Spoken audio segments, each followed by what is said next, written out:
Good morning, everybody. Joe right here. I've been driving all night and I've arrived in the Borrego State Park. It's in the Colorado Desert, Sonoran Desert, also the regional area.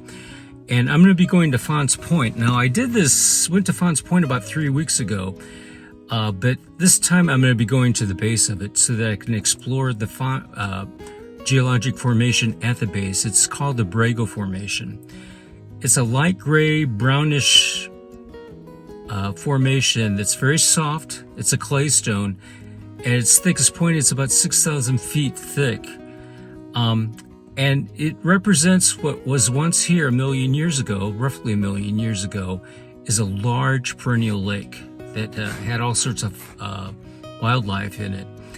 The area that I'm going to be going to probably isn't going to have any big fossils in it. It's mostly going to be microfossils that'll be very hard to see. But these fossils include mollusks, ostracods, foraminiferas, some fish bones, and occasional petrified wood, but probably won't even be able to see any of these. So what I will be doing, because it's mostly microfossils, is be taking soil samples as I go around. And then when I get them back to my lab, I'll be looking at them under a microscope to see if I can find any of them. But the real reason that most people come out here, and a big reason why I'm coming here too, is that it's a Badlands. It's about 5 to 10 miles of this incredibly beautiful Badlands. Now, Badlands are found all over the world, but they're very fragile, and it requires 3 criteria for them to form. And the first one, it has to be a really arid area where it seldom rains.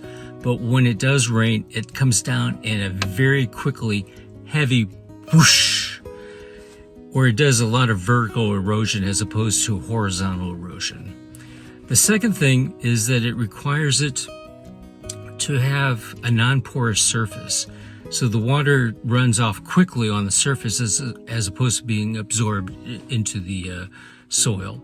And then lastly, it basically has to have very little vegetation.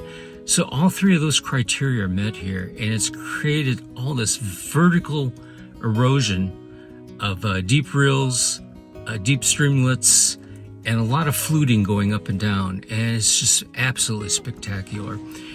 Anyway, I'm excited about it, and I'm glad that you're joining me on this trip. And I'm going to start off. I got about a 4-hour hike, backpacking trip out there, and I'll be camping out there in the desert. Anyway, happy trails. Love you guys, Joe.